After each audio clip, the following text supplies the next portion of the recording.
బిగ్గరగా స్తోత్రం చెప్పండి ఒకసారి. హల్లెలూయా. మన ప్రభువైన యేసుక్రీస్తు ప్రశస్త నామానికే మహిమ కలుగునుగాక.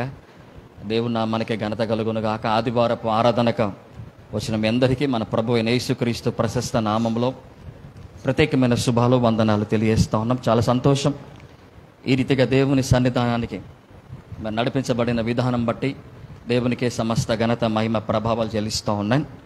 ఈ దినం లేఖన భాగాల్లో ఉండి చక్కటి విషయాలని, మన ఆధ్యాత్మికమైన జీవితాలకు కావాల్సిన అమూల్యమైన విషయాన్ని ఈ దినం ప్రభు తన లేఖనాల ద్వారా మనతో మాట్లాడబోతున్నాడు. ఈ దినం మనం ధ్యానించబోతున్న దేవుని వాక్య అంశం, దేవుని సన్నిధికి నీవు వస్తే నీ జీవితంలోండి తొలగిపోయేవి ఏంటి అనే ఒక 6 ప్రాముఖ్యమైన విషయాలు ఈ దినం లేఖనాల్లో ఉండి నేను మీకు బోధించబోతున్నాను.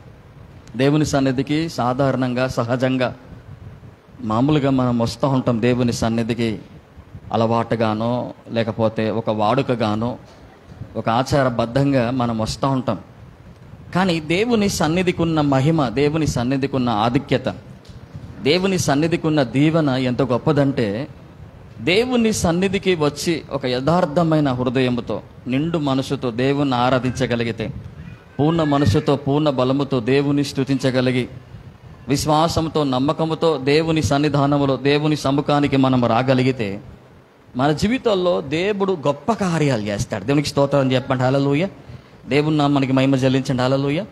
దేవుని సన్నిధిలో మన జీవితాలకి కావాల్సిన ప్రతి ఆశీర్వాదం, ప్రతి దీవెన దేవుని సన్నిధిలో దాగి ఉంది. ముందుగా దాన్ని మీరు గుర్తుపెట్టుకోవాలి.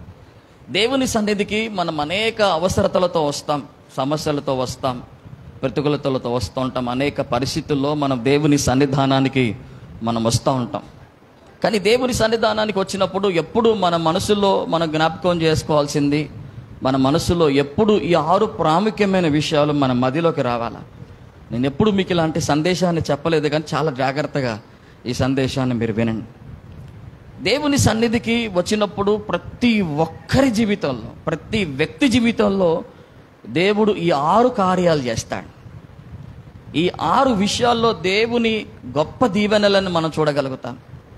దేవుని సన్నిధికి వచ్చినప్పుడు, దేవుని సన్నిధికి ఎన్నో సమస్యలతో, ఎన్నో ప్రతికూలతలతో, ఎన్నో అవసరతలతో, ఎన్నో అక్కర్లతో దేవుని సన్నిధానానికి మనం వస్తుంటాం. దుఃఖంతో వస్తుంటాం, కన్నీటితో వస్తుంటాం, సమస్యలతో వస్తుంటాం, ప్రతికూలతలతో వస్తుంటాం. అనేక రకరకాల పరిస్థితుల్లో ఒక్కొక్కరు ఒక్కొక్క సమస్యలతో, ఒక్కొక్కరు ఒక్కొక్క పరిస్థితుల్లో దేవుని సన్నిధానానికి మనం వస్తుంటాం. కొంతమంది పాపాలు తొలగిపోవాలని వస్తుంటారు. కొంతమంది రకరకాల పరిస్థితుల్లో దేవుని సన్నిధానానికి, దేవుని సముఖానికి మనం అడుగు పెడుతుంటాం. దేవుని సన్నిధిలో, ఆయన సన్నిధికి వచ్చినప్పుడు, ఆయన సముఖానికి వచ్చినప్పుడు, ఆయన మన జీవితంలో తొలగించేవి ఏంటిదో మనం తెలుసుకున్నంత వరకు దేవుని సన్నిధికి, దేవుని మందిరానికి ఉన్న ప్రాముఖ్యత, ఆ విలువ, ఆ గౌరవం మనకు అర్థం కాదు. అసలు ఆయన సన్నిధికి వస్తే ఏం తొలగిస్తాడండి? ఆయన సన్నిధికి వస్తే ఏం తీసివేయబడతాయి మన జీవితంలో, ఏం తొలగిపోతాయి? ఇంతకుముందు ఒక పాట మనం విన్నాం కదా, మందిరములోనికి రారండి, వందనీయుడైన యేసుని ఏంటి చెప్పండి, అది కలవరమైన, అది కలతలైన ఏంటి చెప్పండి, అది తొలగిపోవును అని మనం విన్నాం. ఆలయాన చేరును అనే మాటని, చక్కటి పాటని మనం అందులో విన్నాం.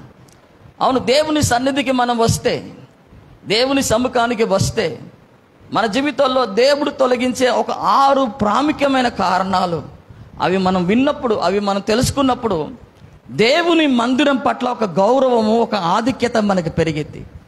ఒక సాధారణమైన స్థితిలో, ఒక వాడుక పద్ధతుల్లో, ఒక అలవాటు ప్రకారంగా, ఒక ఆచారబద్ధంగా దేవుని మందిరానికి రావటాన్ని మనం మానేస్తాం. ఇవి ఎరిగినప్పుడు దేవుని సన్నిధి పట్ల అపారమైన గౌరవం కలిగి, భక్తి శ్రద్ధలతో దేవుని మందిరానికి, దేవుని సన్నిధికి రావడానికి మనకు అవకాశం కలుగుతుంది. దేవునికి స్తోత్రం చెప్పండి. హల్లెలూయా.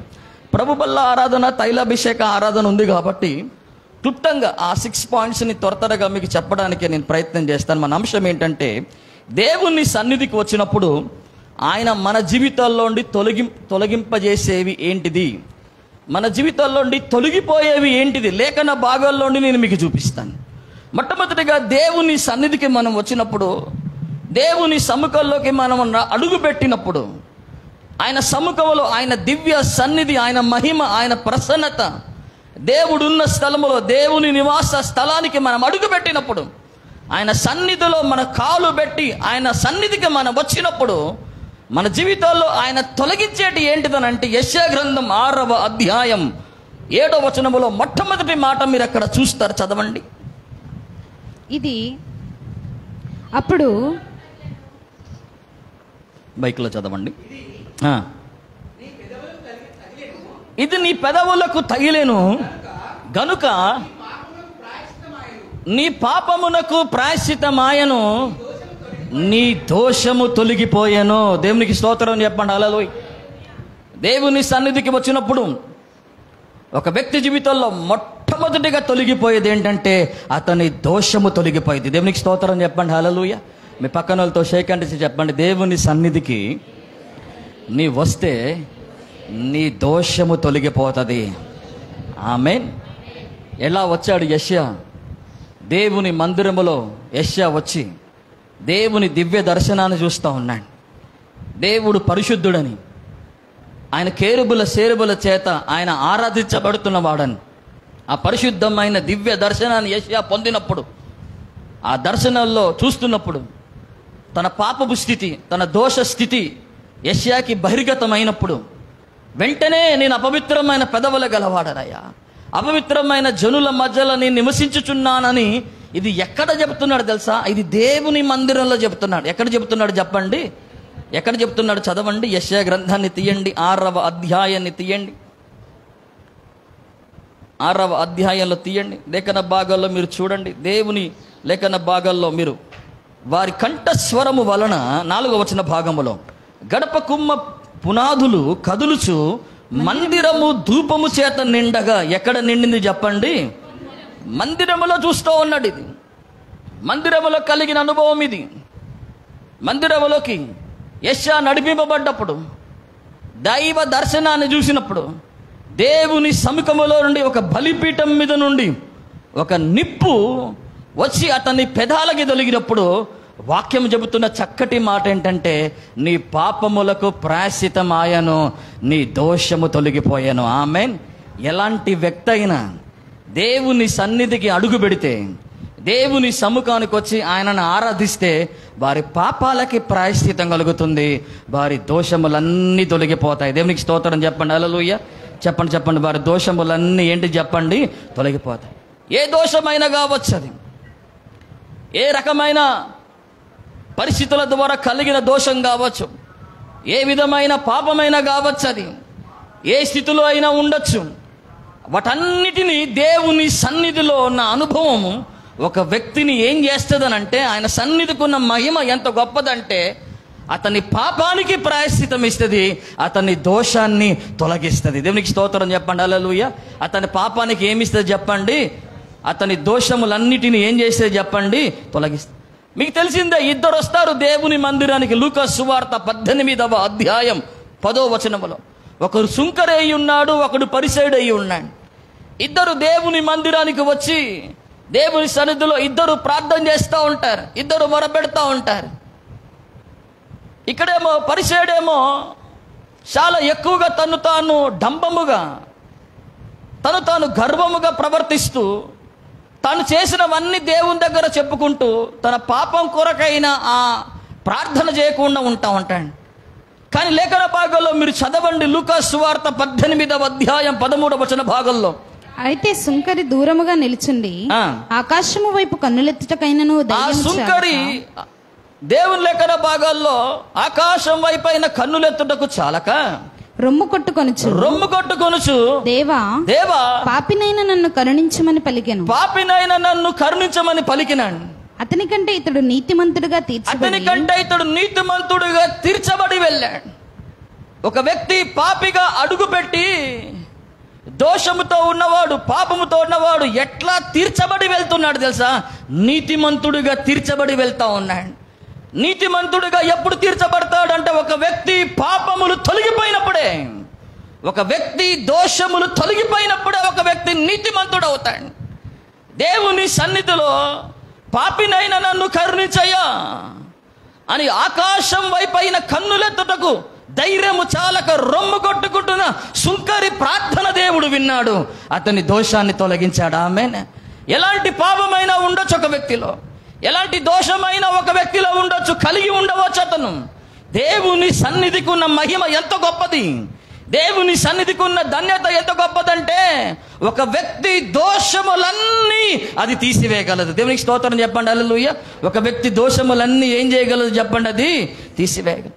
అందుకే కదా కీర్తనకారుడు అంటాడు 51వ అధ్యాయం 2వ వచనములో, నా దోషము పోవునట్లు నన్ను బాగుగా కడుగుము.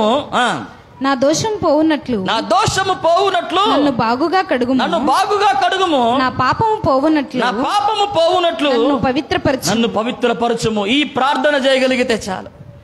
దేవుని సన్నిధిలో ఆ పరిసేయుడు వలె నీ పాపాలు కప్పుకోకుండా, ఈ సుంకరి వలె నీ పాపాలను ఒప్పుకుంటే, నీ పాపాలను దేవుడి దగ్గర దాచుకోకుండా, నువ్వెలాంటి దోషములు చేస్తావున్నా, ఎలాంటి పాపములు చేస్తావున్నా, దేవుని సముఖానికి వచ్చి నువ్వు వాటిని ఒప్పుకోగలిగితే, దేవుని సన్నిధికి వచ్చి యెషయా దోషము ఎప్పుడు తొలగిపోయినది, అపవిత్రమైన పెదవుల గలవాడనని యెషయా ఒప్పుకున్నప్పుడు, దేవుని సన్నిధిలో నువ్వు అది చేయగలిగితే, దేవుని సముఖంలో నువ్వు అది చెప్పగలిగితే, ఇలాంటి పరిస్థితుల్లో నేనున్నానయ్యా, ఇలాంటి పాపములో నేనున్నానయ్యా, ఇలాంటి దోషములో నేనున్నానయ్యా, ఈ దోషం ఈ పాపం నా జీవితంలో ఉందయ్యా అని దేవుని దగ్గర నువ్వు ఏడవగలిగితే, కన్నీరు గార్చగలిగితే, మొరపెట్టగలిగితే, దేవుని సన్నిధిలో ఉన్న మహిమ ఎంత గొప్పదంటే ఆ దోషాన్ని తొలగించేస్తుంది. ఆమేన్.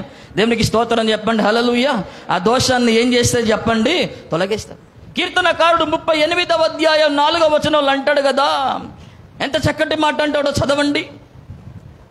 కీర్తనకారుడు, నా దోషములు నా తల మీదుగా పొర్లిపోయినవి, నేను మోయలేని బరువు వలె అవి నా మీద మోపబడి ఉన్నవి.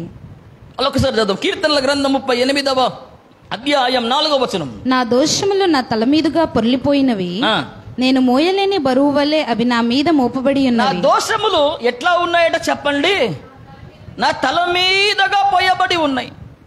నేను మోయలేని బరువు వలె నా దోషాలు ఉన్నాయ్యా అని కీర్తనకారుడు చెప్పినట్టుగా అలా చెప్పగలిగితే, నువ్వేం చేస్తున్నావో, ఎలాంటి దోషముతో ఉన్నా, ఎలాంటి పాపముతో ఉన్నా, ఎలాంటి పాప పంకిలతో నింపబడిన జీవితమైన ఏదైనా, అది ఎంత భయంకరమైన దోషమైనా, అది ఎంత భయంకరమైన పాపమైనా, దేవుని సన్నిధిలో ఆయన దాన్ని తొలగించగలడు. దేవునికి స్తోత్రం చెప్పండి, హల్లెలూయా.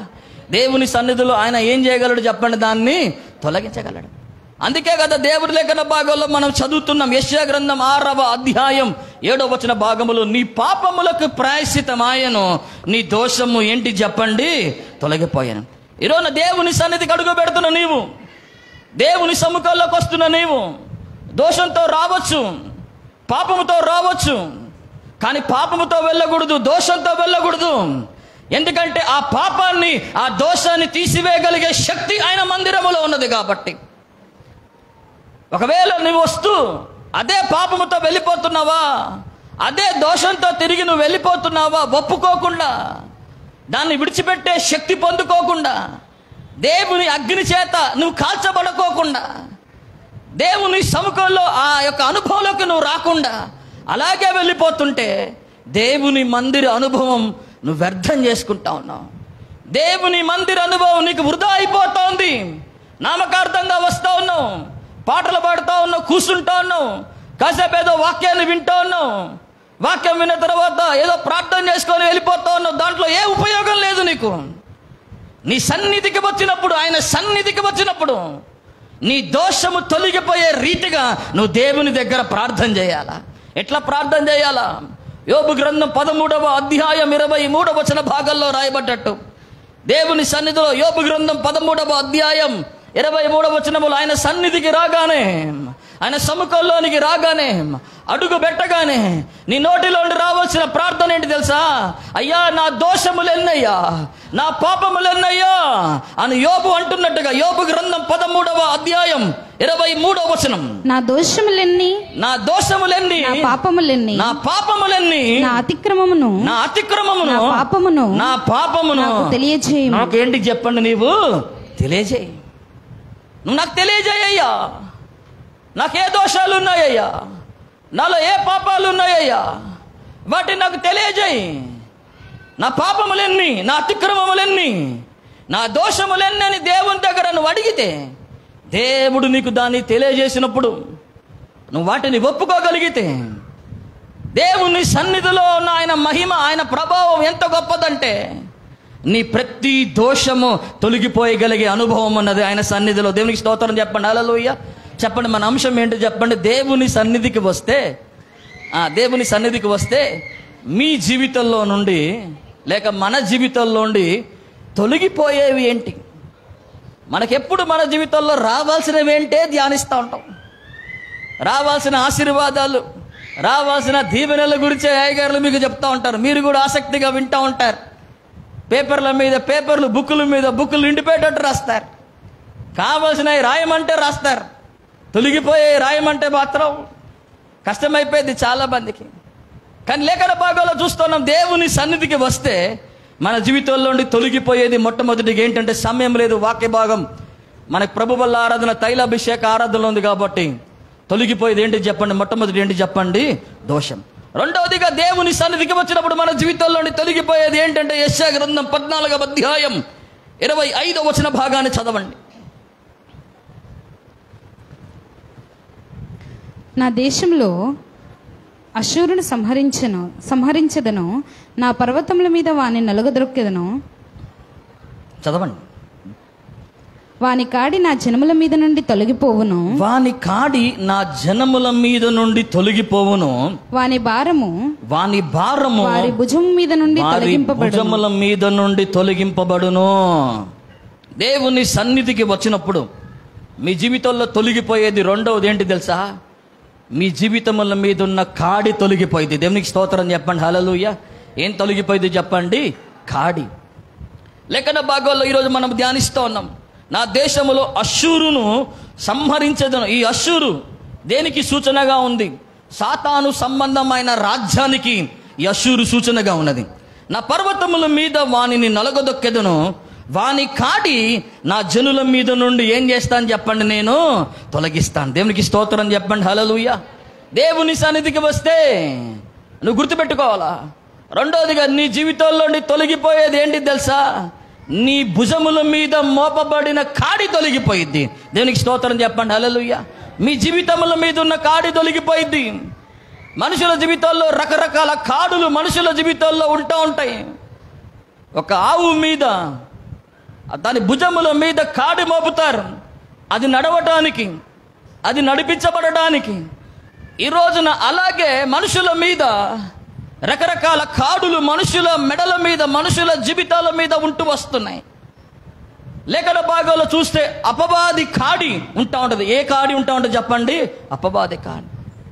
లేఖన భాగంలో చూస్తే దాస్యపు కాడి అని రాయబడుతోంది ఒక దగ్గర. లేఖన భాగంలో చూస్తే శాపపు కాడి అని ఒక దగ్గర రాయబడుతోంది.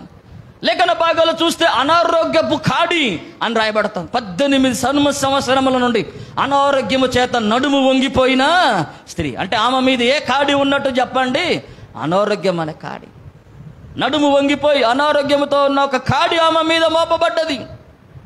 అంటే లేఖన భాగాల్లో మనం చూస్తే దేవుని సన్నిధికి మనం వస్తే, దేవుని సముఖానికి మనం నడిపించబడితే దేవుడు మన జీవితంలో ఉన్న ప్రతి కాడిని విరగొడతాడు. దేవునికి స్తోత్రం చెప్పండి. హల్లెలూయా.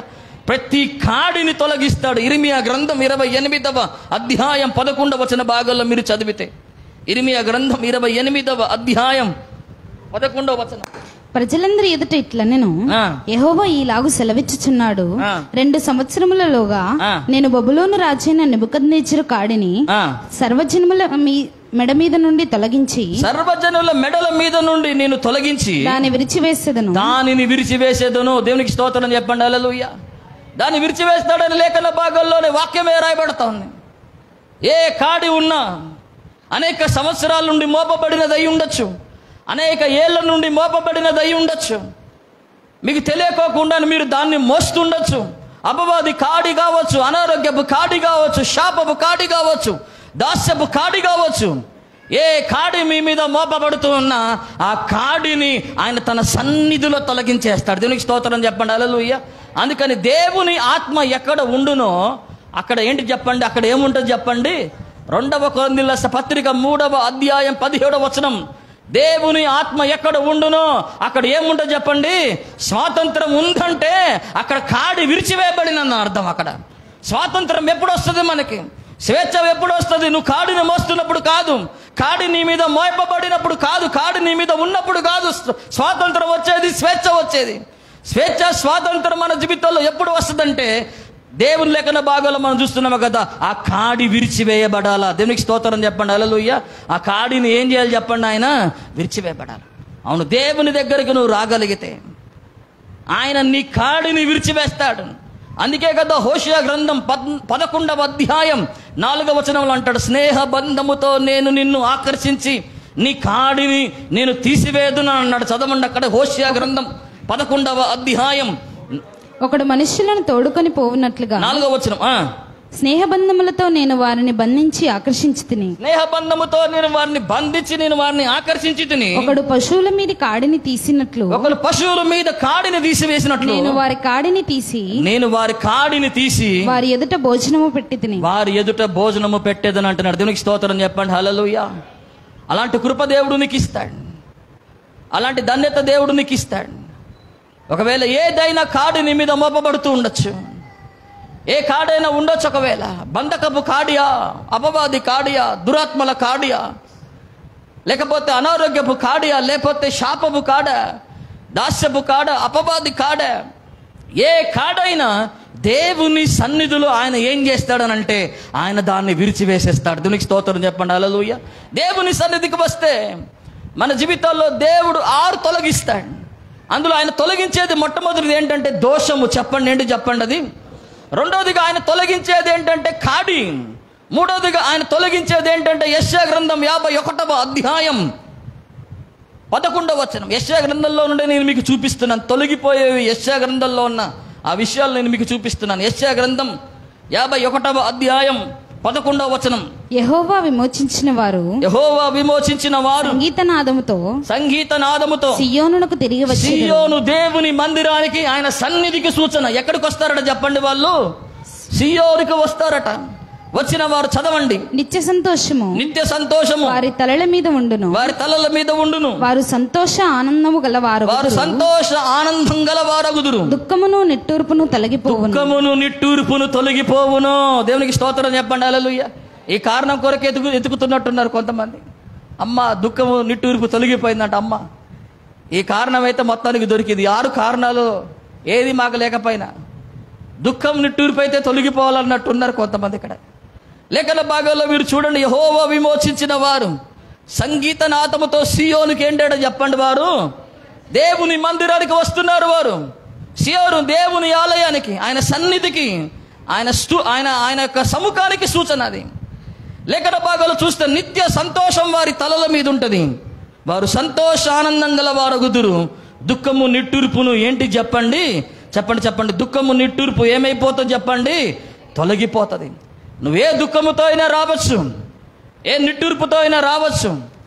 రకరకాల పరిస్థితుల్లో మనకి దుఃఖం కలుగుతూ ఉంటుంది. రకరకాల పరిస్థితుల్లో నిట్టూర్పులు మనం విడుస్తుంటాం. మనిషి జీవితంలో, మానవ జీవితంలో, మన ఆధ్యాత్మికమైన ప్రయాణాల్లో, మన ఆధ్యాత్మికమైన జీవిత యాత్రలో దుఃఖము నిట్టూర్పు మన జీవితంలో ఒక భాగమై ఉంటుంది. అది అనవసరమైన పరిస్థితులు, ప్రతికూలమైన పరిస్థితులు మనల్ని కలుగుతూ, శ్రమల ద్వారా, సమస్యల ద్వారా, కష్టాల ద్వారా, నష్టాల ద్వారా, మరణాల ద్వారా దుఃఖం నిట్టూర్పు మనకి కలుగుతూనే ఉంటుంది. కలుగుతున్నప్పుడల్లా దేవుని సన్నిధికి నువ్వు వచ్చినప్పుడు ఆ దుఃఖము నిట్టూర్పుని ఆయన తొలగించేస్తాడు. దేవునికి స్తోత్రం చెప్పండి, హల్లెలూయా. అలాంటి ఒక దుఃఖముతోనే వచ్చింది, అలాంటి ఒక నిట్టూర్పుతోనే వచ్చింది హన్న. మొదటి సమూయేలు గ్రంథం 1వ అధ్యాయం 10వ వచనంలో మీరు చదవండి. లేఖన భాగాల్లో ఎంత చక్కటి కారణం అక్కడ రాయబడుతుందో చదవండి. బహుదుఃఖాక్రాంతురాలై వచ్చి యెహోవా సన్నిధిని ప్రార్థన చేయుచు. యెహోవా సన్నిధిని ప్రార్థన చేస్తాను. బహుగా ఏడుస్తోంది హన్న. ఎలా వచ్చింది హన్న? బహు దుఃఖముతో వస్తోంది. ఎలా ఏడుస్తోంది? బహుగా ఏడుస్తోంది హన్న. ఆయన సన్నిధిలో, ఆయన సన్నిధికి వచ్చింది. షీలోహు మందిరాల్లోకి వచ్చింది. షీలోహు అనగా దేవుని సమాధానం అని అర్థం. ఆ షీలోహు మందిరంలోకి వచ్చిన హన్న కన్నీటిని, దుఃఖాన్ని దేవుడు ఏం చేశాడు చెప్పండి? తొలగిపోవునట్లుగా చేశాడు. దేవునికి స్తోత్రం చెప్పండి. హల్లెలూయా. మీ పక్కన వాళ్ళతో చెప్పండి, నీ దుఃఖము, నీ నిట్టూర్పు దేవుని సన్నిధిలో తొలగిపోవునని చెప్పండి. ఆమేన్. దేవుని సన్నిధిలో ప్రతి దుఃఖము, నిట్టూర్పు తొలగిపోయగలిగే అనుభవం ఉంది నా ప్రియబిడ్డలారా. మీరు నమ్మినట్లయితే, మీరు విశ్వసించినట్లయితే, దేవుని మీద నమ్మకంతో వచ్చినట్లయితే, దేవుని మీద మీ ఏకాగ్రతని, మీ మనస్సు పెట్టి దేవుని సన్నిధికి మీరు వస్తే, మీరు ఏ దుఃఖముతో వచ్చినా, ఏ నిట్టూర్పుతో వచ్చినా అక్కడ ఆయన తన సన్నిధిలో వాటిని తొలగించేస్తాడు. దేవునికి స్తోత్రం చెప్పండి. హల్లెలూయా. తన సన్నిధిలో వాటిని దాన్ని తీసేస్తాడు ఆయన. అందుకే కదా యెషయా గ్రంథం 35వ అధ్యాయం 9వ వచనంలో, వచన భాగంలో చాలా చక్కటి మాట రాయబడతాం, చదవండి. యెషయా గ్రంథం 35వ అధ్యాయం 9వ వచనం. అక్కడ సింహాసనం, యెషయా గ్రంథం 35వ అధ్యాయం 9వ వచనంలో కింద లైన్తో త్వరగా చదవండి. విమోచింపబడిన వారు ఎక్కడ నడుచుదురు, వారి తలల మీద నిత్య ఆనందం ఉండును, వారు ఆనంద సంతోషం గలవారై వచ్చేదురు. దుఃఖము నిట్టూర్పు ఏంటి చెప్పండి? ఎగిరిపోవునని చెప్పిన ఈ యెషయానే 51వ అధ్యాయం 11వ వచనంలో తొలగిపోవునని అన్నాడు. ఈరోజు నువ్వే దుఃఖముతో ఉన్నావు, ఏ నిట్టూర్పుతో ఉన్నావు? ఏ మనిషికి కనపడుకోకుండా దుఃఖపడచ్చు. ఏ మనిషి కనపడని నిట్టూర్పు నీ మనసులో ఉండొచ్చు, నీ హృదయంలో ఉండొచ్చు, నీ జీవితంలో ఉండొచ్చు. సమస్యలు కావచ్చు, నష్టాలు కావచ్చు, ఇరుకులు కావచ్చు, ఇబ్బందులు కావచ్చు, ప్రతికూలతలు కావచ్చు, నీ కుటుంబ పరిస్థితులు కావచ్చు, నీ ఆర్థిక పరిస్థితులు కావచ్చు, నీ వ్యక్తిగత సమస్యలు కావచ్చు, దుఃఖానికి నిట్టూర్పు కారణం కావచ్చు. అవి గుర్తుపెట్టుకోవాల్సింది ఏంటంటే, ఆ దుఃఖము, ఆ నిట్టూర్పు ఆయన సన్నిధిలో తొలగిపోబడుతుంది. ఆమేన్. ఆ దుఃఖము, ఆ నిట్టూర్పు ఆయన సన్నిధిలో ఏం చేయబడుతుంది చెప్పండి? అది తొలగిపోతుంది. ఆయన సన్నిధికి వస్తే దోషం తొలగిపోయిద్ది. ఆయన సన్నిధికి వస్తే కాడి తొలగిపోయిద్ది. ఆయన సన్నిధికి వస్తే ఏం తొలగిపోయింది చెప్పండి? దుఃఖము తొలగిపోయింది. ప్రతి కన్నీరు ఆయన సన్నిధిలో ఆనంద బాష్పాలై మారతాయి. యెషయా గ్రంథం 25వ అధ్యాయం 8వ వచనం, ప్రకటన గ్రంథం 7వ అధ్యాయం 17వ వచన భాగాల్లో రాయబడ్డ ఈ మాటలు, ప్రతి కన్నీరు ఆయన సన్నిధిలో ఏం చేయబడతాయి చెప్పండి? ఆనంద బాష్పాలై మారతాయి. ఏ నిట్టూర్పుతో అయినా ఉండొచ్చు, ఏ నిట్టూర్పులైనా నువ్వు విడుస్తుండొచ్చు. ఆ కన్నీరు, ఆ నిట్టూర్పు దేవుని సన్నిధిలో ఆయన నాట్యముగా చేసేస్తాడు. దేవునికి స్తోత్రం చెప్పండి. హల్లెలూయా. ఈరోజున ఏ దుఃఖంతో ఉన్నాం, ఏ నిట్టూర్పుతో ఉన్నావు? ఈ రోజున నీ దుఃఖం ఏదైనా కావచ్చు, నీ నిట్టూర్పు ఏదైనా కావచ్చు. నీ దుఃఖము, నిట్టూర్పు తొలగిపోనన్న దగ్గర మీ సమస్య రాయండి. అక్కడ ఎందుకు దుఃఖిస్తున్నావో రాయండి, ఏ కారణాన్ని బట్టి దుఃఖిస్తున్నావో రాయండి. అక్కడ దాన్ని ఆయన తొలగించేస్తాడు. దేవునికి స్తోత్రం చెప్పండి. హల్లెలూయా. చెప్పండి, మన అంశం ఏంటి చెప్పండి? దేవుని సన్నిధికి వస్తే మన జీవితంలో ఏంటి చెప్పండి? తొలగిపోయే వారం.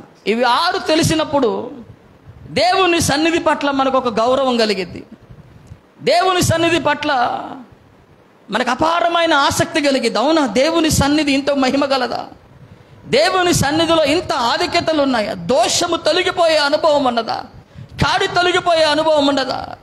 దుఃఖము, నిట్టూర్పు తొలగిపోయే అనుభవం ఉండదా అనుకోండి, పరిగెత్తుకుంటూ మనం వస్తాం. ఒక ఆదివారమే కాదు, మంగళవారం కూడా వస్తావు, ఒక శుక్రవారం కూడా వస్తావు. కొంతమంది చూడండి అమావాస్యకు వస్తారు, కొంతమంది పౌర్ణమికి వస్తారు, కొంతమంది ఆలయనట్టుగా కనపడతారు, మళ్ళీ ఆలయనట్టుగా కనపడతారు. ఇట్లా వస్తే కాదు నేను చెప్పేది. అమావాస్యకు వచ్చి, పౌర్ణమికి వచ్చి దుఃఖము తొలగిపో అంటే కుదరదు. అక్కడ నిట్టూర్పులు తొలగిపో అంటే కుదరదు. అక్కడ దోషం తొలగిపో అంటే కాదు. క్రమముగా ప్రతి ఆదివారం ఆయన సముఖంలో నువ్వు కనపడాలా. ఆయన సన్నిధిలోకి నువ్వు వస్తున్న కొలది, ఆయన సముఖంలో నువ్వు వస్తున్న కొలది, నీ పరిస్థితులు దేవునికి నువ్వు తెలియజేస్తున్న కొలది, ప్రతి కార్యాన్ని నీ కొరకు ఆయన జరిగిస్తాడు. దేవునికి స్తోత్రం చెప్పండి. హల్లెలూయా.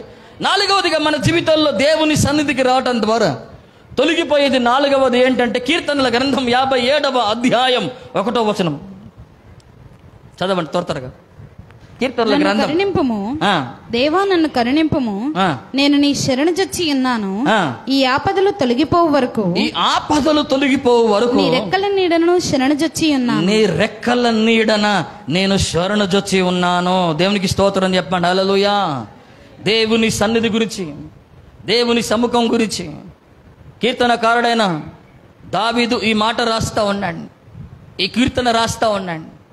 ఏమంటా ఉన్నాడంటే, అయ్యా నన్ను కరుణించయ్యా, నన్ను కరుణించయ్యా, నేను నీ శరణుజొచ్చి ఉన్నాను, ఈ ఆపదలు తొలగిపోవు వరకు నీ రెక్కల నీడలను నేను ఏం చేస్తానో చెప్పండి, శరణుజొచ్చి ఉన్నాను. అవునయ్యా, నీ దగ్గరికి నేను వస్తున్నానయ్యా, నీ సముఖానికి వస్తా ఉన్నానయ్యా, నీకు సమీపంగా నేను వస్తా ఉన్నానయ్యా. ఎందుకు వస్తానని తెలుసా? ఆపదలు తొలగిపోవాలట. ఏం తొలగిపోవాలట చెప్పండి? దేవుని సన్నిధికి వస్తే మన జీవితంలో తొలగిపోయేది 4వది ఏంటి తెలుసా? ఆపదలు. చెప్పండి, ఏంటి చెప్పండి? ఆపదలు తొలగిపోతాయి. ఎన్నెన్నో ఆపదలు ఉంటూ ఉంటాయి, మనకి రకరకాల ఆపదలు ఉంటూ ఉంటాయి. క్రైస్తవ విశ్వాస ఆత్మీయ ప్రయాణాల్లో ఎన్నో ఆపదలు చుట్టుకుంటూ ఉంటాయి, ఎన్నో ఆపదల్లో మనం పడుతూ ఉంటాం, ఎన్నో ఆపదలు మనకు కలుగుతూ ఉంటాయి. దేవుని సన్నిధికి నువ్వు విశ్వాసంతో, నమ్మకంతో నువ్వు దేవుని సముఖంలో నువ్వు అడుగు పెడితే ఆ ఆపదలన్నీ ఆయన తొలగించేస్తాడు. దేవునికి స్తోత్రం చెప్పండి, హల్లెలూయా. ఆ ఆపదలన్నిటినీ ఆయన తీసివేస్తాడు. యోబు కలిగిన ఆపదలు మీకు తెలుసు కదా. యోబు గ్రంథం 2వ అధ్యాయం 11వ వచనంలో యోబుకు కలిగిన ఆపదలన్నిటిని చూచి వారి స్నేహితులు యోబుని గురించి దుఃఖపడటానికి వస్తారట, యోబుని గురించి బాధపడటానికి వస్తారట. చదవండి యోబు గ్రంథం. తెమానీయుడైన ఎలీఫజు, షూహీయుడైన బిల్దదు, నయమాతీషీయుడైన జోఫరు అని యోబు ముగ్గురు స్నేహితులు అతనికి సంభవించిన ఆపదలన్నింటిని గురించి వినినవారై, అతనికి సంభవించిన వేటిని గురించి వినినవారు చెప్పండి? ఆపదలన్నీ. అతనికి సంభవించిన ఆపదలన్నిటిని గురించి. యోబు జీవితంలో ఎంత ఆపదండి! ఒకటే రోజున బిడ్డలను పోగొట్టుకున్నాడు, ఒకటే రోజున ఆస్తిని పోగొట్టుకున్నాడు, ఒకటే రోజున ఆరోగ్యాన్ని పోగొట్టుకున్నాడు. ఎవరికైనా ఇంత ఆపద కలిగిద్దా? ఎవరికైనా ఆపద అంటే ఏదో కొంచెమైనా కలిగిద్ది, కానీ యోబుకు కలిగిన ఆపద ఎవరికి గలదండి? అలాంటి ఆపదను చూసి యోబు ముగ్గురు స్నేహితులు యోబును చూసి దుఃఖపడటానికి వస్తారట. మనకు ఆపద కలిగితే ఒక్కడు దరిదాపుల్లోకి రాడు. మన ఆపదలు చూసి ముందు పారిపోయేది అపవాది కాదు, కానీ మన బంధువులు పారిపోతారు, మన స్నేహితులు పారిపోతారు మన ఆపదలు చూసి. కానీ ఇక్కడ యోబు ఆపదలు చూసి ముగ్గురు ఏడ్చేవారు ఉన్నారు యోబుకి. ఈరోజు ఎవ్వరు నీ గురించి అట్లా ఏడ్చేవారు లేకపోవచ్చు, నీ ఆపదల గురించి తెలుసుకోవడానికి వచ్చేవారు కూడా ఎవరు లేకపోవచ్చు. కానీ దేవుని సేవకునిగా నేను చెప్తా ఉన్న మాట ఏంటంటే, ఆయన సన్నిధిలో మీ ఆపదలన్నీ తొలగిపోతాయి. మీ పక్కన వాళ్ళతో సేకండి చెప్పండి, నీ ఆపదలన్నీ ఆయన సన్నిధిలో తొలగిపోవునని చెప్పండి, తొలగిపోవునని చెప్పండి. కీర్తనకారుడు గురించి మీరు చదవాలా. 54వ అధ్యాయం 7వ వచనంలో దావీదు కలిగిన ఆపదలు మామూలు ఆపదలు కాదు. ఇక ఆయన ఆపదల గురించి చెప్పాలంటే ఒక రోజే సరిపోయింది మనకి. లేకన్న భాగాల్లో చదవండి. ఆపదలన్నిటిలో నుండి 54వ అధ్యాయం 7వ వచనం. ఆయన నన్ను విడిపించి ఉన్నాడు. ఆపదలన్నిటిలో నుండి ఆయన నన్ను ఏంటి చెప్పండి? ఆయన నన్ను విడిపించి ఉన్నాడు. ఆపదలన్నిటిలో నుండి ఆయన నన్ను విడిపించినాడు. ఎన్నో ఆపదలు వస్తూ ఉంటాయి జీవిత కాలంలో. నీ స్వశక్తితో, నీ స్వబలముతో, నీ స్వబుద్ధిని ఆధారం చేసుకొని ఆ ఆపదల నుండి నువ్వు విడిపింపబడలేవు. ఆ ఆపదలు తొలగించుకోగలిగే శక్తి, సామర్థ్యత నువ్వు పొందుకోలేవు. దేవుని సముఖానికి, ఆయన సన్నిధికి వచ్చినప్పుడు మాత్రమే నీ ఆపదలు తొలగిపోతాయి. దేవునికి స్తోత్రం చెప్పండి, హల్లెలూయా. ఎంతమందికి దోషం తొలగిపోవాలని ఉన్నది చెప్పండి ఇక్కడ? మీరు దేవుని సన్నిధికి మీరు రావాలా. ఎంతమందికి కాడి తొలగిపోవాలని ఉన్నది చెప్పండి? మీరు దేవుని సన్నిధికి రావాలా. దుఃఖము నిట్టూర్పు ఎంతమందికి తొలగిపోవాలన్నో చెప్పండి? మీరు దేవుని సన్నిధికి మీరు రావాలా. సోనల తక్క 2 చేతులు పైకెత్తుతారు. దుఃఖము నిట్టూర్పు చాలా మందికి ఉంటుంది, అది తొలగిపోవాలని మనం చూస్తూ ఉంటాం. అవును, తొలగిపోతుంది అది. 4వదిగా చూస్తే ఆపదలు ఏంటి చెప్పండి? కోరాహు కుమారులు 88వ కీర్తన 3వ వచనంలో నేను ఆపదలతో నిండి ఉన్నాను. దేనితో నిండి ఉన్నాను చెప్పండి? దేనితో నిండి ఉన్నాడు చెప్పండి? కొన్నిసార్లు రకరకాల ఆపదలతో మనం నిండిపోతూ ఉంటాం. చెప్పుకోలేని ఆపదలు ఒక దిక్కు నుండి రావు, ఎన్ని దిక్కుల నుండి ఆపదలు పొంచి ఉంటాయి మన మీద. భయంకరమైన ఆపదలండి, భయంకరమైన సమస్యలండి, భయంకరమైన కష్టాలండి. నేను ఆపదలతో నిండి ఉన్నాను అంటున్నాడు కోరాహు కుమారుడు. ఎన్ని ఆపదలతో అతని జీవితం నిండిపోయిందో, అలా నిండిపోయిందా నీ జీవితం? ఆపదల చేత, కష్టాల చేత, శ్రమల చేత నిండిపోయిందా? అది తొలగిపోయేది ఆయన సన్నిధిలోనే. అందుకే అంటున్నాడు కదా, అయ్యా నీ శరణు నుంచి వచ్చి ఉన్నానయ్యా. ఎందుకు శరణు చొచ్చుతున్నాడు కీర్తనకారుడు? ఎందుకు వస్తున్నాడు? దేవుని సన్నిధికి రావాల్సిన అవసరం ఏంటిది కీర్తనకారుడి? ఎందుకనంటే ఇది ఆపదలు తొలగిపోయే అనుభవం కాబట్టి. ఆమేన్. ఎందుకు శరణు చొచ్చి ఉన్నాను అంటున్నాడు? నేను నీ శరణు చొచ్చి ఉన్నాను, ఈ ఆపదలు తొలగిపో వరకు నేను నీ శరణు చొచ్చి ఉన్నాను. నీకే ఆపద కలిగిన, పిల్లలకి ఆపద ఏదైనా కలిగి ఉన్నప్పుడు ఏ రీతిగా అయితే ఒక తల్లి కోడి శత్రు అడుగు జాడలలో వినగానే పిల్లలకు ఆపద ఉంది, ప్రమాదం ఉంది, పొంచి ఉంది ప్రమాదం అనగానే తల్లి కోడి పరిగెత్తుకుంటూ వచ్చి రెక్కల కింద బిడ్డలని పొదుగు కింద కాపాడినట్లుగా, అట్లా దేవుని సన్నిధిలో నిన్ను అట్లా కాపాడతాడు ఆయన.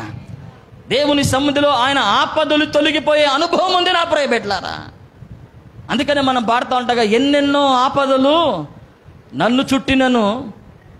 ఎన్ని చక్కటి పాట పాడుతూ ఉంటాం. ఎన్నెన్నో ఆపదలు నన్ను చుట్టినను, నిన్ను తలచినచో నన్ను విడనాడు. ఎన్నెన్నో ఆపదలు నన్ను చుట్టినను, నిన్ను తలచినచో నన్ను విడనాడు. అన్ని కాలములా నిన్నే స్మరింతు, ఎన్నరానివయా నీకున్న సుగుణములు. గాఢాంధకారములో నేను తిరిగినను, నేనెలా భయపడను, నా తోడు నీ ఉండగా. మన జీవితకాలం అంతట్లో ఎన్నెన్నో ఆపదలు మనకు కలుగుతూ ఉంటాయి, ఎన్నెన్నో కష్టాలు కలుగుతూ ఉంటాయి. ఆపదలు కలిగాయని ఇంటి దగ్గర కూర్చుంటే ఎల్లాబో చెప్పండి. ఆపదలు ఉన్నాయండి అని అంటారు, ఆపదల్లో ఉన్నామని అంటూ ఉంటారు. లేఖన భాగంలో మనం చదివితే నీతిమంతునికి కలుగు ఆపదలు అనేక రకాలుగా వస్తాయి. నీతిమంతునికే కలుగుతాయి, భక్తి చేసిన వాళ్ళకే కలుగుతాయి, భక్తిహీనునికి కాదు ఆపదలు కలిగేది. కీర్తనల గ్రంథం 34వ అధ్యాయం 19వ వచనములో నీతిమంతునికి కలుగు ఆపదలు అనేకములు, అయితే ఆయన వారి ఆపదలన్నిటిలో నుండి ఆయన వారిని ఏం చేస్తాడు చెప్పండి? విడిపిస్తాడు. అది విడిపించబడేది ఆయన సన్నిధిలో. ఈ వాగ్దానం పట్టుకొని ఇంటి దగ్గర కూర్చొని అండర్లైన్ చేసుకొని డేట్ వేసుకుంటే కాదు, అక్కడ దేవుని సన్నిధికి రావాలా. నాకు ఆపద ఉందయ్యా, కష్టం ఉందయ్యా, మొరపెట్టాలి దేవుని సన్నిధిలో. అనేక ఆపదలు కలిగినప్పుడు దేవుడు వారి ఆపదల్లో విడిపించాడు. 107వ కీర్తనలు చదవండి. వారికి కలిగిన ఆపదలన్నింటిలో నుండి ఆయన వారిని విడిపించను అని 3 సందర్భాల్లో 4 సందర్భాల్లో మీరు చదువుతారు. 107వ కీర్తనల గ్రంథం 13వ వచన భాగంలో, కష్టకాలం మందు వారు యెహోవాకు మొరపెట్టిరి, ఆయన వారి ఆపదలో నుండి వారిని. 19వ వచనం, కష్టకాలం మందు యెహోవాకు వారు మొరపెట్టిరి, ఆయన వారి ఆపదలో నుండి వారిని.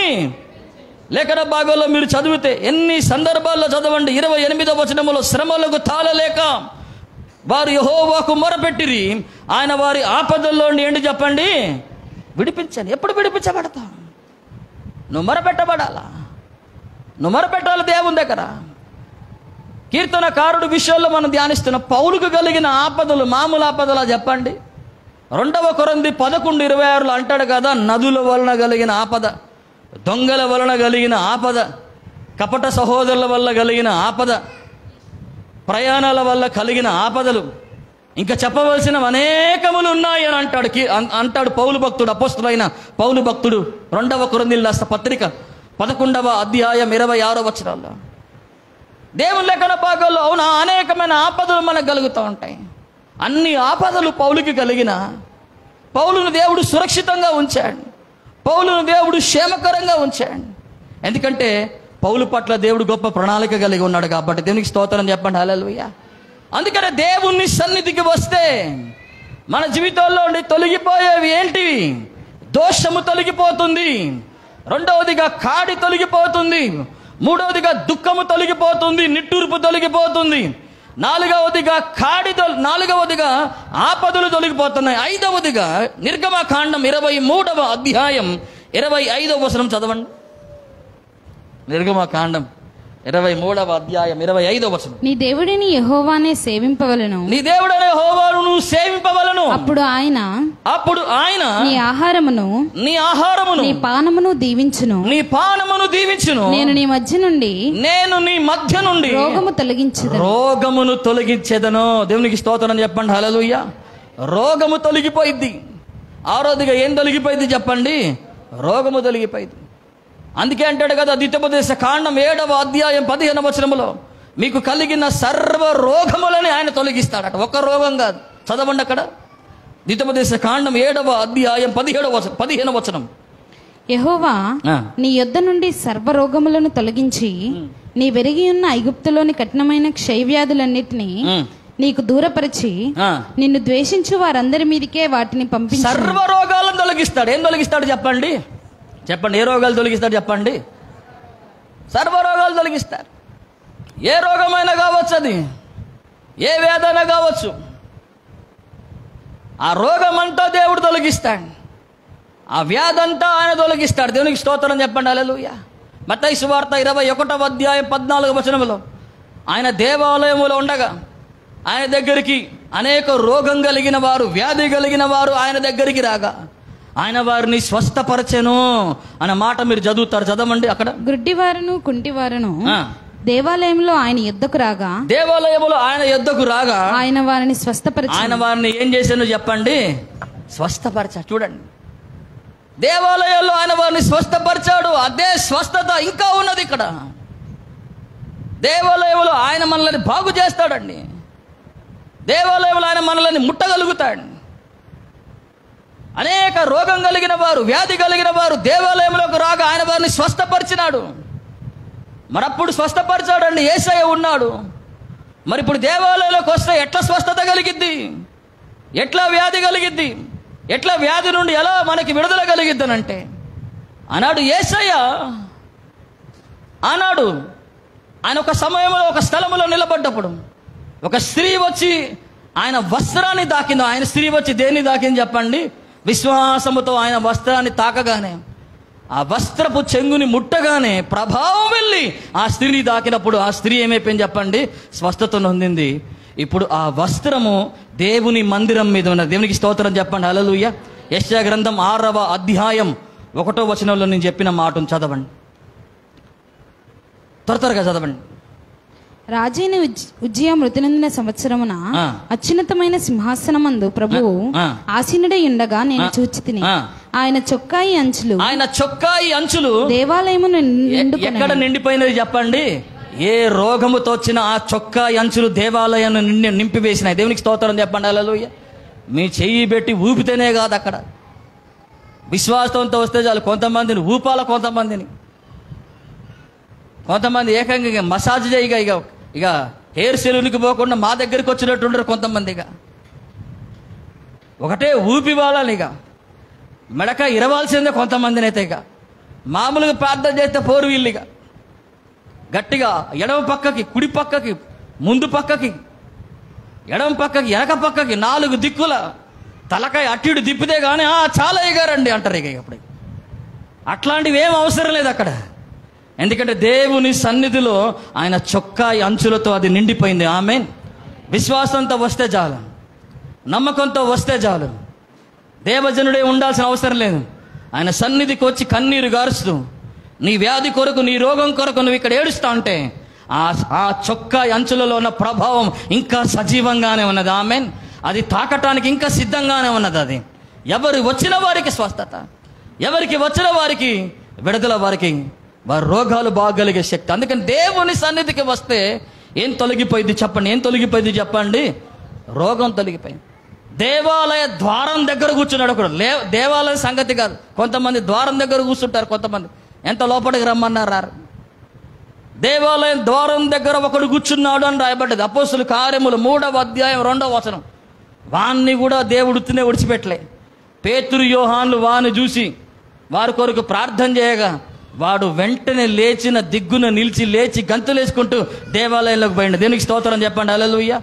దేవాలయ ద్వారంలోనే అంత శక్తి ఉంటే దేవాలయంలో ఇంకా అంతకంటే ఎక్కువ శక్తి ఉన్నది. దేవునికి స్తోత్రం చెప్పండి. హల్లెలూయా. ఆయన సన్నిధికి మీరు రావాలా, అందుకే రావాలా నేను చెప్పేది. ఆయన సన్నిధిలో అంత మహిమ ఉన్నది, ఆయన సన్నిధిలో అంత దీవెన ఉన్నది, ఆయన సన్నిధిలో నీ దోషం తొలగిపోతుంది, నీ కాడి విరిచివేయబడుతుంది, నీ దుఃఖము నీ నిట్టూర్పులు తొలగిపోతాయి, ఆయన సన్నిధిలో నీ ఆపదలు తొలగిపోతాయి, ఆయన సన్నిధిలో నీకున్న రోగాలన్నీ తొలగిపోతాయి. దేవునికి స్తోత్రం చెప్పండి. హల్లెలూయా. విశ్వాసులకి ఈరోజు అలుగుడు రోగం ఒకటి పట్టింది. ఏ రోగం చెప్పండి? అలిగే రోగం. మేము అలిగినాం మేము అలుగుడు రోగం, సనిగే రోగం, గునిగే రోగం, ఈ మామూలు రోగాలు కాక ఈ రోగాలు ఎక్కువైనాయి. ఈ రోగం కలిగిన వాళ్ళని బాగు చేయటం మరీ కష్టమైపోయింది. ఏ దగ్గో తుమ్మో జలుబు అంటే వేసినామని పో అంటే పోయింది. ఈ అలిగే రోగం, ఈ సనిగే రోగం, అయ్యగారు చూసి అమ్మగారు చూసి కొంతమంది అలిగి మందిరాలు మానేసే రోగాలు చాలా మందిలో ఉంటాయి.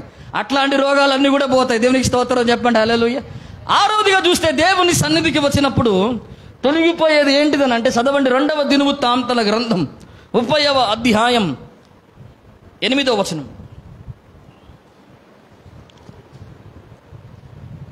మీ పితరుల వలె మీరు అవిధేయులు గాక యెహోవాకు లోబడి ఆయన శాశ్వతముగా పరిశుద్ధపరిచిన ఆయన పరిశుద్ధ మందిరంలో ప్రవేశించి మీ దేవుడైన యెహోవా మహోగ్రత మీ మీద నుండి తొలగిపోవునట్లు ఆయనను సేవించండి. దేవుని సన్నిధికి వస్తే మన జీవితంలో తొలగిపోయే అతి ప్రాముఖ్యమైన విషయం ఏంటంటే దేవుని మహా ఉగ్రత నీ మీద తొలగిపోయింది. దేవునికి స్తోత్రం చెప్పండి. హల్లెలూయా. 2వ దినవృత్తాంతాల గ్రంథం 30వ అధ్యాయం 8వ వచనములో ఈ మాట చదువుతున్నాం. మీరు దేవుని సన్నిధిలో శాశ్వతంగా ఆయన పరిశుద్ధపరిచిన, చదవండి 2వ దినవృత్తాంతాల గ్రంథం 30వ అధ్యాయం 8వ వచనం చదవండి.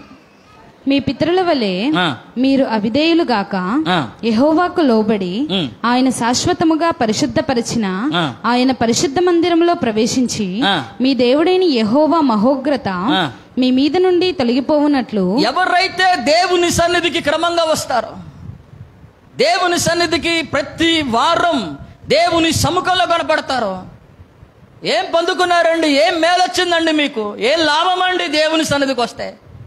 ఏమొచ్చింది? మీరు దేవుని సన్నిధి రావడం ద్వారా ఏం ఉపయోగం వచ్చింది? ఏం లాభం పొందారు మీరంటే ఇప్పుడు ఏమి లాభం మీకు కనపడకపోవచ్చు, కానీ ఒక లాభం మీ కొరకు దాచి ఉంది. ఏంటిదా లాభం తెలుసా? దేవుని మహాగ్రత ఒకరోజు రాబోతున్నది. ఆ మహాగ్రత నుండి కాపాడేది ఏంటి తెలుసా? ఆయన మందిరములో ప్రవేశించిన వారిని. ఆమేన్. ఆయన మందిరములో ప్రవేశించిన వారిని ఆయన ఏం చేస్తాడు చెప్పండి? ఆయన మహోగ్రత నుండి ఆయన తొలగిపోతుంది. ఆయన మహోగ్రత వారి మీదకి రాదట. లేఖన భాగంలో మీరు చదవండి. 2వ దినవృత్తాంతాల గ్రంథం 28వ అధ్యాయం 13వ వచనంలో ఇశ్రాయేలు ప్రజల మీదకి దేవుని మహోగ్రత వచ్చిన సందర్భం అక్కడ రాయబడుతోంది. చదవండి. యెహోవా మన మీదికి అపరాధ శిక్ష రప్పించినట్లు మీరు చేసి ఉన్నారు. చెరపట్టిన వీరిని మీరు ఇక్కడికి రప్పింపకూడదు. మన పాపములను అపరాధములను పెంపు చేయుటకు మీరు పూనుకొని ఉన్నారు. మన అపరాధము అధికమై ఉన్నది.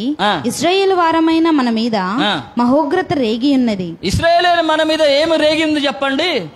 వారికి తెలిసింది మహోగ్రత రేగింది మన అపరాధాల మీద, మన పాపాల మీద, మనం చేసిన తప్పుల వలన దేవుని మహోగ్రత మనల్ని వెంటాడుతోంది, మనం పట్టుకుంది, మనల్ని ఆవరించింది. ఆయన మహోగ్రత మన మీద రేగింది. ఆ రేగినప్పుడు ఆ మహోగ్రత నుండి తప్పించుకునేది ఎలాగా అని ఇశ్రాయేలు ప్రజలు ఆలోచించినప్పుడు దేవుని మందిరంలోకి వారు ప్రవేశిద్దాం అనుకున్నారు. ఆమేన్. ఆయన మందిరంలోకి ప్రవేశించి ఆయన శాశ్వతంగా పరిశుద్ధపరిచిన ఆయన మందిరంలో ప్రవేశించి ఆ మహోగ్రత తొలగిపోయేంత వరకు ఆయనని సేవిద్దాం అనుకున్నారు. ఆయన మహోగ్రత వారి మీద తొలగిపోయింది. ఆమేన్. దేవునికి స్తోత్రం చెప్పండి. హల్లెలూయా. దేవుని సన్నిధికి ఉన్న ఆధిక్యతలలో అతి ఉన్నతమైన ఆధిక్యత, గొప్ప ఆధిక్యత ఏంటి తెలుసా? మహోగ్రత తొలగిపోతుంది. ఆమేన్. ఏం తొలగిపోతుంది చెప్పండి? మహోగ్రత. నహుము గ్రంథం 1వ అధ్యాయం 2వ వచనం, విలాప వాక్యముల గ్రంథం 5వ అధ్యాయం 22వ వచనంలో దేవుని మహోగ్రత మన మీదికి వస్తా ఉన్నది. దేవుని మహోగ్రత మన మీదికి రాబోతున్నదని వచనాలు అక్కడ మనకు హెచ్చరిక చేస్తూ ఉన్నాయి. ఆ మహోగ్రత నుండి నేను కాపాడబడాలంటే, ఆ మహోగ్రత నుండి నేను తప్పించబడాలంటే, నీ బంధువర్గం తప్పించబడాలా, నీ శ్రేయభిలాషులు తప్పించబడాలా, నీ స్వజనులు తప్పించబడాలంటే వారు దేవుని మందిరములోకి ప్రవేశించాలా. ఎక్కడికి ప్రవేశించాలో చెప్పండి?